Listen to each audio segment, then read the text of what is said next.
سینوں سے قرآن نکال لیا جائے گا. حافظ صبح اٹھیں گے تو انہیں ایک حرف بھی یاد نہیں ہوگا. حتیٰ کہ جو مصاحف کے اندر، کتابوں کے اندر قرآن مجید چھپا ہوا ہے، صبح کھولیں گے تو کسی ورقے پہ کوئی لفظ نہیں ملے گا، کوئی حرف نہیں ملے گا. کعبہ اٹھا لیا جائے گا، زلزلے ہوں گے، اللہ کا قہر و غضب ہوگا، خسف ہوگا، مسخ ہوگا، زمین میں لوگ دھنسا دیے جائیں گے، سورج مغرب سے طلوع ہوگا، دجال کا ظہور، ساری علامات اشراط الساعہ آپ سنتے ہیں. لیکن اس سے قبل اللہ تعالیٰ جل شانہ نے تنبیہات رکھی ہیں. ہے وہ عذاب ہی، لیکن عذاب استیصال کے معنی میں نہیں ہے. وہ جھنجھوڑنے کے لیے چھوٹے عذاب اللہ تعالیٰ لوگوں پر بھیجتا رہے گا تاکہ لوگ غافل نہ ہوں.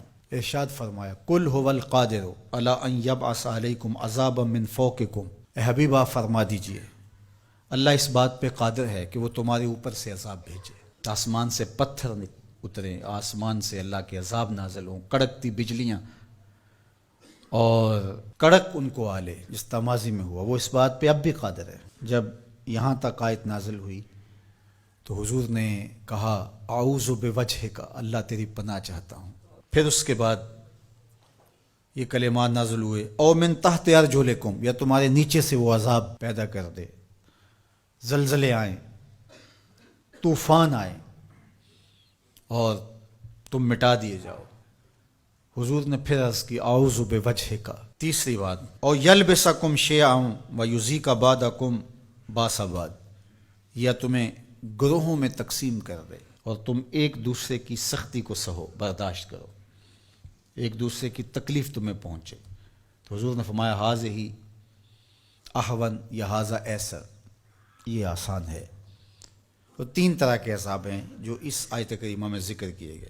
آسمان سے عذاب نازل ہو یا تمہارے نیچے سے وہ عذاب پیدا کر دے. اور تیسرا یہ ہے کہ تم تشتت و افتراق میں مبتلا ہو جاؤ، خانہ جنگیاں لگ جائیں، تم ایک دوسرے کو تکلیف پہنچانے کے درپے ہو جاؤ. یہ تیسری قسم کا عذاب ہے. اور مسجد اجابہ میں حضور نے جو 3 دعائیں مانگی تھیں اس میں تیسری دعا مانگنے سے روک دیا گیا، وہ یہی تھی. حضور مانگنا چاہتے تھے اللہ یہ امت فرقہ فرقہ نہ ہو، ٹکڑیوں میں نہ بٹے، یہ امت آپس میں ایک دوسرے کو توڑنے نہ لگ جائے، ایک دوسرے کے گریبان کو نہ نوچے.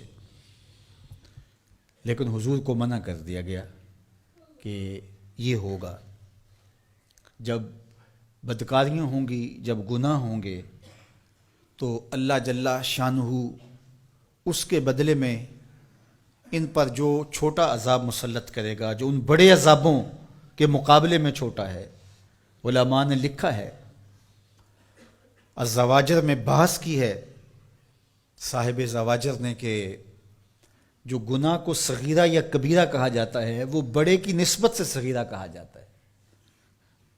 چھوٹا گناہ اس لیے کہا جاتا ہے کہ وہ بڑے سے چھوٹا ہوتا ہے، ورنہ جو چیز اللہ کو ناراض کر دے وہ چھوٹی نہیں ہوتی، گناہ بڑا ہی ہوتا ہے. جو اللہ کی ناراضگی کا سبب ہو وہ چھوٹی چیز نہیں ہے، وہ بڑی چیز ہے. تو جو گناہ صغیرہ کہا جاتا ہے تو اس کا مطلب یہ ہے کہ بڑے کی نسبت سے چھوٹا ہے. تو جو چھوٹا عذاب کہا گیا تو چھوٹے عذاب سے مراد جو بڑے کی نسبت کم درجے کا ہے. تو عذاب ہے، تو اوپر سے عذاب اور نیچے سے عذاب یہ اس امت پہ نہیں ہوں گے. یعنی قحط نہیں ہوگا، غرق نہیں ہوگا، آسمان سے پتھر نہیں برسائے جائیں گے، لیکن چھوٹے عذاب ان پر مسلط کیے جائیں گے. اور ان میں سے قرآن نے یہاں جس عذاب کا ذکر کیا کہ آپس میں تم الجھ پڑو گے، خانہ جنگیوں میں مبتلا ہو جاؤ گے، یہ تمہارے گناہوں کے سبب سے ہوگا. اور پھر جب الجھاؤ پیدا ہوتا ہے تو برکتیں اٹھ جاتی.